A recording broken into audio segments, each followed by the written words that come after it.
Hello and welcome to episode 485 of the Money to the Masses podcast with your resident expert as always, Damien Fay, and me, Andy X. Damien, welcome back. How are you doing?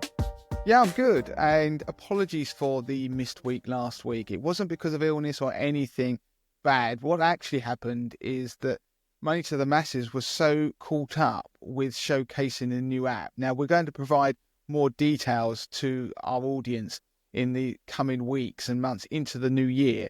And I know there are people who helped us road test the app in a beta version a few weeks ago, but we're out showcasing what the app's going to be doing. So I can give you more details in the new year. But because of that, we got caught up and we didn't have time to produce the podcast at the standard that we would always want to achieve. So we actually postponed it. But the good news, Andy, is that this year we won't be having a break over the Christmas period. So usually we have 1 week off over the Christmas period. But because Christmas falls midweek, we are actually going to be doing a podcast either side of Christmas and normally have 1 week off. We're not going to this year. So ultimately, you don't lose out either way. Yeah, so on that note, we have been super busy. We've got another packed show this week and it is up to the usual standard, I'm pleased to say. So Damien, what are the three pieces we've got? So the first piece is going to be around the best budgeting apps. There's been a lot of change in the market, new features added. So we're going to do a roundup as people head into 2025. It is one of the most popular topics we cover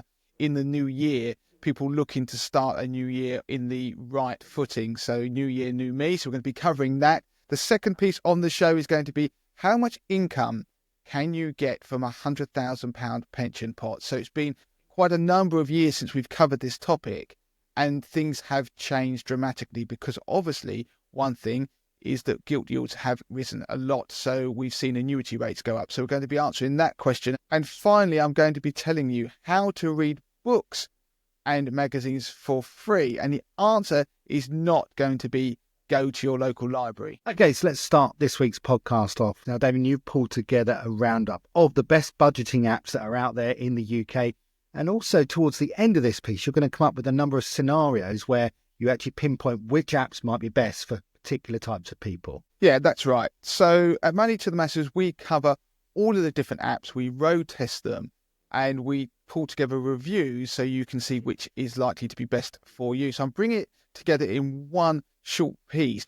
Before I go through a roundup of all the features and costs of the best budgeting apps out there and who they may be suitable for, it's just a reminder that at Money to the Masses, we created a budgeting spreadsheet which you can download for free.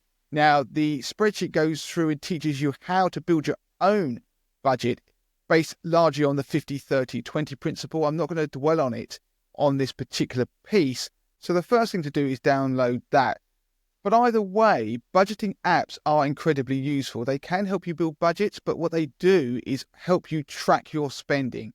And if you can track your spending and quantify it, then you can control it. So what I'm going to do is provide a roundup of the various budgeting apps. There is an article on the Money to the Masses website, which will provide a link to where you can go and review all of these different apps, see summaries of them, but also find links through to the full reviews of each app so you can look at them in detail. So I'm going to start straight away with Snoop. So Snoop is an app that has a free version. So lots of the apps out there have tiered charging structures, but Snoop has a free portion of the app.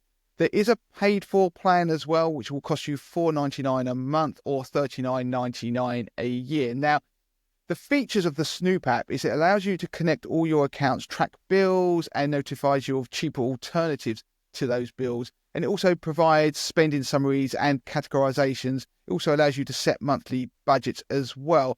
It is important that you note that the free version does have some restrictions. It doesn't allow you to track payday to payday spending, track bills by pay cycles, or create unlimited spending alerts or spending categories.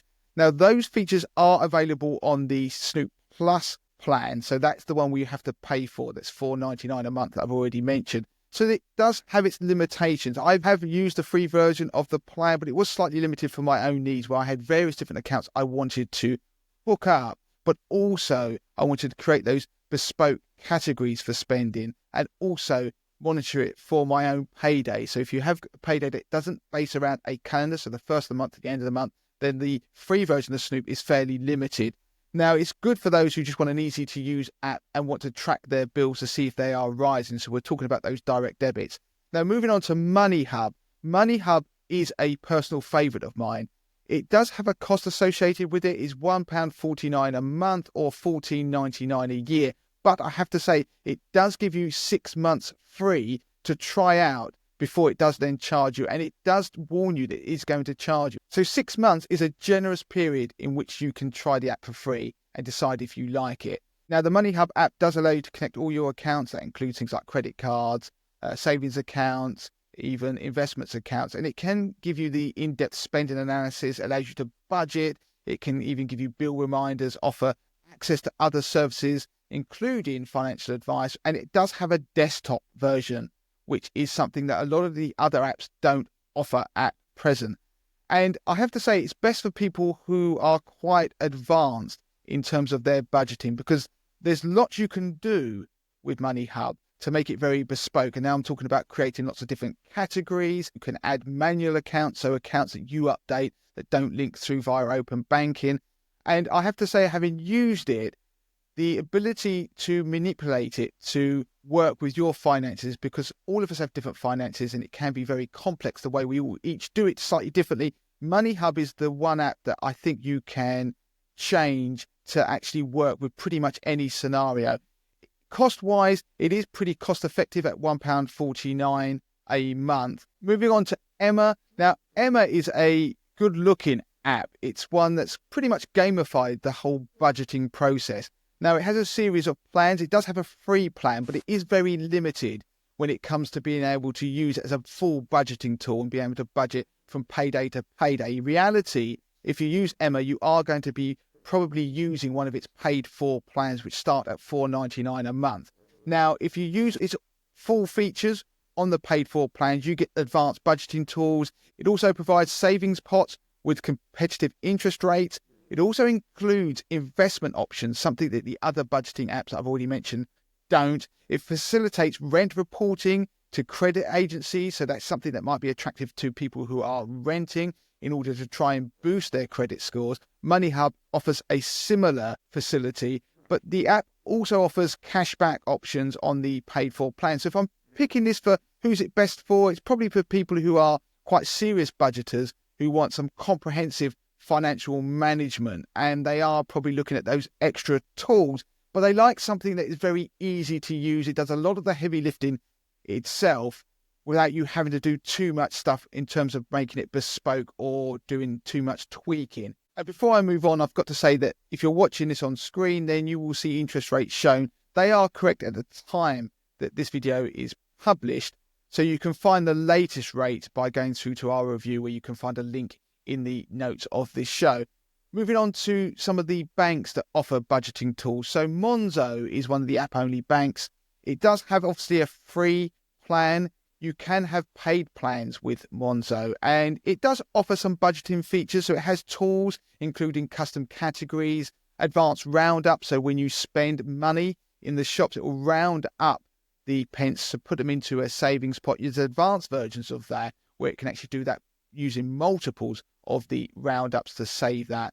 Now, there are other things you can do with interest on those savings pots, cashback insurances as well, but they are if you use the paid for plan. So with the free plan, you are limited to the number of spending categories and custom categories you can create, and you can't link accounts from other banks. So this is where you get the difference between the bespoke main budgeting apps that I've described already, which are designed to do budgeting across a range of different services. When you're using a particular bank to do it, then some of them are very limited in the ability to link other banks to them.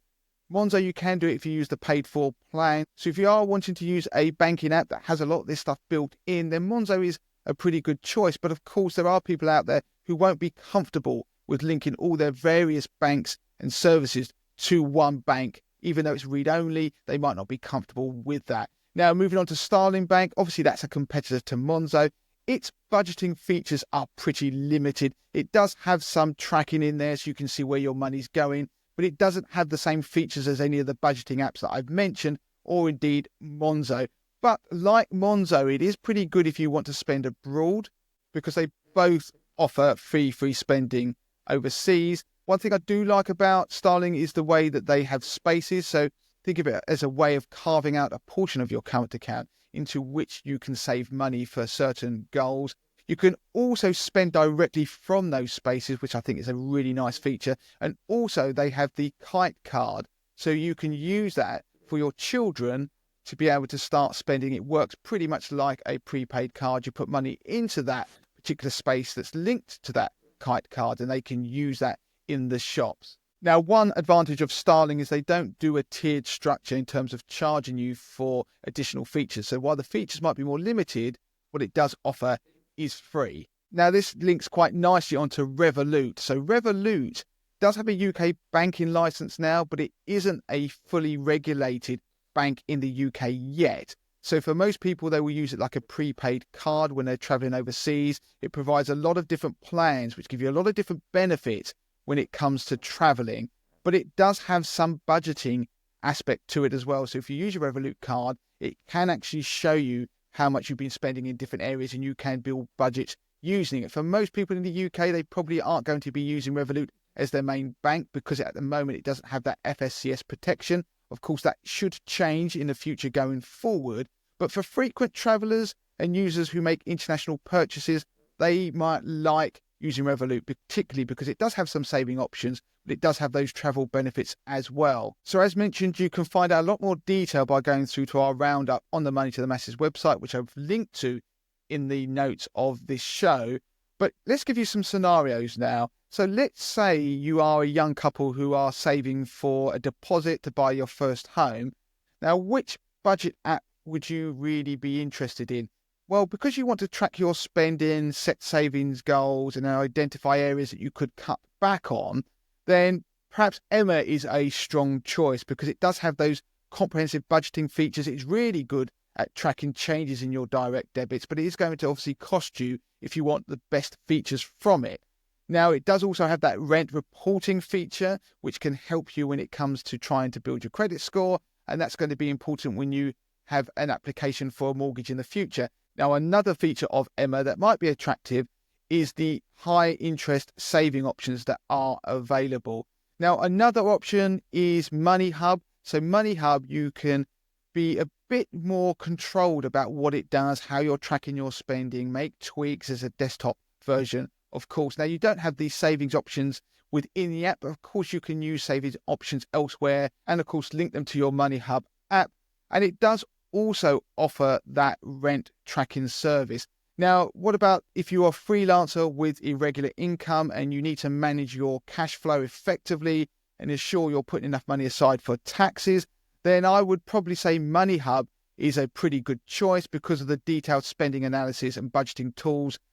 You also have the ability to categorize transactions and set budgets for specific purposes like tax savings, and it can allow for effective irregular income management. Now, to sum up, Money Hub can work a lot like accounting, where you're offsetting things, moving transactions around, but without the pain and boredom. What about a family that wants to involve their teenage children in managing finances and teach them responsible spending habits? Now, I think one choice would be Starling because it has the kite card, which you can link to a space within the app.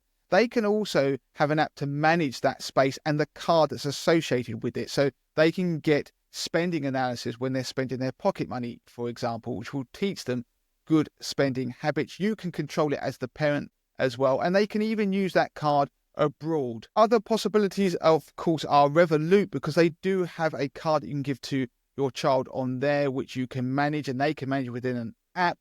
And I have to mention Hyperjar as well, because that works by using a dedicated jar system, which is probably more visually engaging and specifically designed for teaching financial responsibility among children. Now, I'm going to link through to an article on the Money to the Masses website, which covers pocket money apps for children. And within that, it does include the popular Go Henry app. But the reason I've not mentioned it here is because there are charges associated with it. Starling, for example, you can use that for free for your children. And the final scenario I'm going to do is an individual trying to reduce unnecessary spending and identifying recurring subscriptions they may have forgotten about. Now, Snoop does well at this actually, and its free plan offers sufficient functionality for this purpose, including some spending analysis and personalized saving suggestions. So Emma is another alternative, but you will need to use the paid for subscriptions to get the most out of it. All of these apps do, of course, offer free trials, so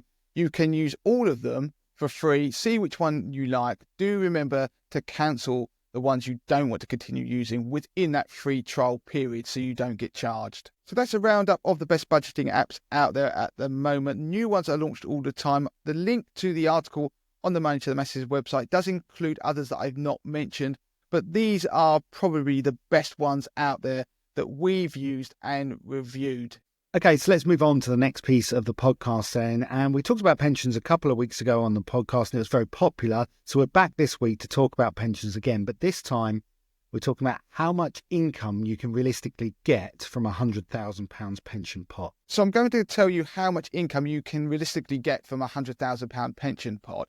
But I'm also going to tell you how to boost that. But I'm also going to tell you the context you need around that. So how much income you're likely to need in retirement as well. So in terms of retirement, the Retirement Living Standard did some research and they stated that if you wanted a minimum type of retirement, which is really covering the essentials like groceries and bills with a bit extra for a few meals out each month and a UK holiday once a year, you'd need £14,400 a year for a single person or £22,400 for a couple. So that's more of a making ends meet type of retirement. So that will give context to the numbers I talk about later in this piece about how much income you can get from a £100,000 pension pot. If you want a more moderate and financially secure retirement, which would include 2-week holidays in Europe each year, the occasional new household appliance, be able to pursue your hobbies, maybe gardening or photography, then the research showed that you'd need £31,300 a year if you're a single person or £43,100 a year if you are a couple. But what about a comfortable retirement? So this is a more luxurious lifestyle with regular holidays abroad, a new car every few years, and the ability to enjoy leisure activities like golf or theatre trips without worrying about the cost. Then this financially secure and fulfilling retirement would be £43,100 a year if you're a single person or £59,000 a year if you are a couple. Now, that gives you an idea of how much money you'd probably need from that pension pot of yours. And we're talking about defined contribution pension pots here. But don't forget you've got a state pension as well. So the full state pension for the 2024-25 tax year is £11,502.40 or £221.20 a week. And this applies to people who've reached state pension age on or after April the 6th, 2016. And typically you need 35 years of national insurance contributions to be getting the full state pension. And you need at least 10 years of qualified national insurance contributions to get anything at all. So this is important and you can have gaps in your record. I'll come on to that later in this piece about how you can boost your state pension. But make sure you go and check what sort of state pension you will get. You can actually do that on the official website. We'll put a link in the notes to where you can get a state pension forecast. So make sure you go and do that and check your national insurance record. While I'll be talking about the income that can be generated from a £100,000 pension pot, the reality is that the average pension pot in the UK is much different. So the numbers I will give you some context, but here are the typical averages according to Pension Bee data. So if we look at the average under 30, then the typical pot they have is £3,560. Those aged between 30 and 39, it's £10,126. Those aged between 40 and 49, typically they have a pension pot of £22,916 in total. And those aged between 50 and 59 have an average of around about £39,218. These are just averages. And there is a significant gender gap as well, which you would have seen on screen between men and women. Men typically have larger pension pots. And there's also regional differences in the UK. London and the South East tend to have higher averages as well. But this does give you some context and it hopefully encourages you to go and look at your own situation. But while your pension pot at the moment may be something like those averages, it's important to try and project that into the future to see what you might have at retirement and what kind of income you can generate from that. So we put links in the notes to some good pension calculators where you put in your current pension saving amount, how much you're putting in to your pension each month, maybe how much your employer is as well, and it will project what kind of pension pot you will have when you get to your retirement age and maybe what type of income you will get. When it comes to actually taking retirement income, that matters because that will influence the level of income you might receive. So typically, people with defined contribution pension pots might take their 25% tax-free lump sum. Now, they can do that from age 55 at the moment, but that will, of course, reduce the amount of money that they have to be able to derive an income in retirement. Now, some people might take that 25% tax-free cash and go into something called drawdown with the rest of the pot. Now, that is used to generate an income that they need. Now, you have to bear in mind that that pot of money is still invested, so there is investment risk.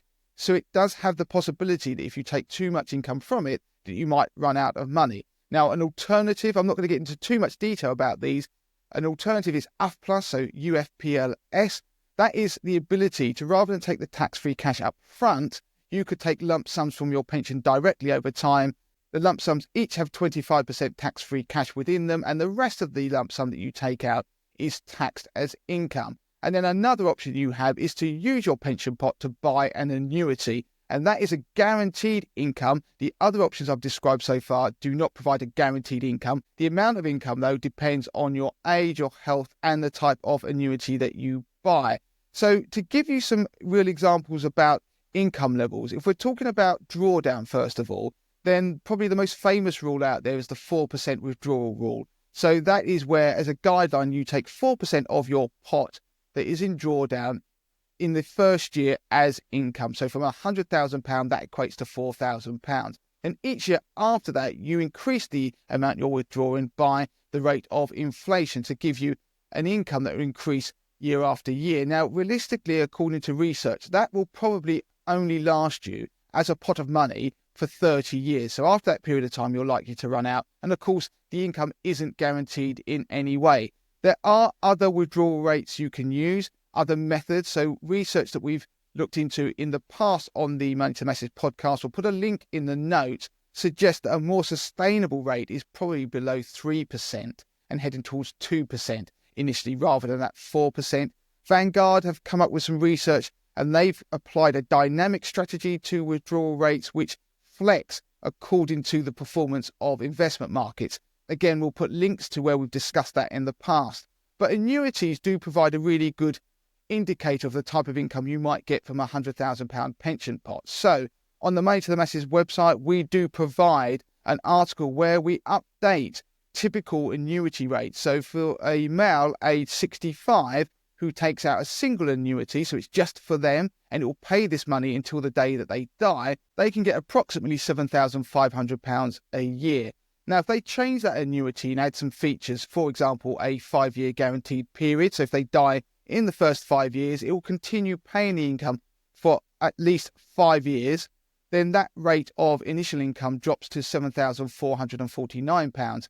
If they have a single annuity and they have that 5-year guarantee, but they also want the income to increase by 3% a year, so that's going to give them some kind of inflation proofing, then the initial income they can get from that annuity is £5,398, assuming they use £100,000 to purchase it. Now, another option is to take out a joint annuity. So, for example, a married couple might take out a joint annuity, which means the income produced from that annuity will carry on until the second death. Now, the amount of income will therefore be lower. It's £6,860 initially. Now, that is without any inflation proofing. If you add a bit of inflation proofing, then the initial income drops to £4,895 for a £100,000 pension pot. So that gives you some indicators of the kind of income that you could get from £100,000. Now, one important thing to point out, this isn't an either or scenario. So the drawdown scenario I mentioned, or annuities, you could do a bit of annuity and a bit of drawdown. You can combine the options to provide the retirement income that you really need. So some people might want an annuity, for example, to cover their bills. Now, you can boost your retirement income from the numbers I've just mentioned. So some of the strategies are, for example, deferring your state pension. If you do that, so you don't take it when you're first entitled to it, then you can get a higher amount each week. We'll put links in the notes to more information on that. You can, of course, fill the gaps in your national insurance record to try and make sure you get the full state pension. Now, there's an important date that's coming up, April 2025. Before that, you can fill the gaps in your national insurance by paying money going back as far as 2006. So therefore, you can boost your state pension. After that date, you will still be able to top up your state pension if there's any gaps in your national insurance record, but you can only go back 6 years. Now, other options that are available to you, of course, you could take less tax-free cash from your pension pot and use more of it to generate an income, but you also could increase your contributions before you get to retirement. Even small amounts make a huge difference, but also you can ensure that you maximize employer contributions. So take full advantage of them, and particularly if you're negotiating a new contract with a new employer, do make sure that you are maximizing the amount of money they can put into your pension. And another thing to bear in mind, costs are also important when it comes to the size of your pension pot when you get to retirement. If you can keep costs low, you will keep more of your pension pot to be able to buy the retirement income that you need. Perhaps most importantly, there is a way to boost the annuity rate that you can get at retirement with your pension pot. If you have a medical condition, you can perhaps take out what is known as an enhanced annuity. Now on screen, we're showing you a chart that shows you the amount of income you can get given certain medical conditions. So if you have a medical condition, because it may mean that you might not live as long, then the annuity rate that you get, and ultimately the income you get from your pension pot, is increased by the annuity provider. So just to give you an example, the no health annuity rate, that's the base one we're using here, was about £7,669 a year for a 100 grand pension pot. If you're a smoker, that actually goes up to £7,970 a year. If you are diabetic, it's £7,863. And if you are unfortunate enough to have had a stroke, then the amount of income you can get at age 65 is £9,426. Now, again, there are on screen, you can see the assumptions, but mainly it's you are a married man aged 65 with a wife that's 3 years younger, and you live in an area which has an average life expectancy. Now, those numbers are significant, so make sure you look at enhanced annuities. And in fact, there's an amazing calculator and tool that Money Helper provide, which we put a link to in the notes, where you can go online and you can see the impact of your own medical conditions on a possible annuity rate and the amount of income you'll receive in retirement. And I even went on there and played about with it with Crohn's disease, which is what I suffer from. So do make sure you go and have a look at that. But overall, what this does emphasize is that when it gets to taking income from your pension pot, you must go and seek professional advice. There's a whole range of options open to you, which you can combine in different ways. There's advantages and disadvantages to each, which I haven't covered in detail. If you don't have a financial advisor that you trust at the moment, then we put links to an article on the Money to the Masses website, which can help you find one in your local area based upon customer reviews. So make sure you bookmark that, because seeking advice at this particular point in your retirement journey is crucial, can make a huge difference to the type of retirement that you ultimately have. And perhaps the most important message of this video is that if you found this useful, it's required a lot of research. Please do hit that like button and also consider subscribing to the channel. And also do leave any questions and comments below the video so we can answer them. Okay, so let's finish off the podcast this week, Damien, and you're going to be sharing a way in which people can get books and magazines and audiobooks for free. Yeah, so the first thing people will say, we'll just go to your local library. That isn't the answer, but it's not too far from it. So there is an app called Libby, which you can go and download, and it gives you access to a whole range of books and magazines. And we're talking about leading magazines here. So if you listen to the podcast, Money Week will interest you, for example. But there's a whole range of magazines out there: Good Housekeeping, National Geographic, The New Yorker, Wired, Hello, and lots more. But also national newspapers. You could do all that for free. And the way Libby works is it links through to your local library. So go join your local library. You don't even have to visit it if you don't want to. You can normally do that online. Once you've registered with your local library, you can then use the library number and a PIN which you set up to log into the Libby app. And then you can search around and choose books that you want to download to your device and read. Now, The books that will be available to you are bespoke to that library, so there is a limited number of each book, but you can reserve them and download them later. Magazines, they don't have the limitations on the magazines, so you could go and look for example, Money Week and download that. You could download whatever magazine that you want that is available, and newspapers, and read them. Now, the reading experience is actually really good within the apps. It actually morphs the magazine in a way to make it work well within a mobile device or even a tablet. There are audiobooks as well, and of course you can join more than one library, so you can have a wider choice of books and magazines. Now, I've been using this and I think it's absolutely brilliant. It's free, and like I said, if you don't get to go to your local library, you don't have to. A lot of them you can join online, and this app could save you a small fortune in books, but also magazine and newspaper subscriptions. Okay, so that is it. We are done for this week. Don't forget, we are going to have another podcast next week. We normally have a break this time of year leading up to the Christmas week, but we figured we didn't give you one last week. We're definitely going to be giving you one next week. Look out for that. Please do review the podcast in all the usual ways. All of these podcasts are now going out on Spotify with video versions of them, so you can consume it there.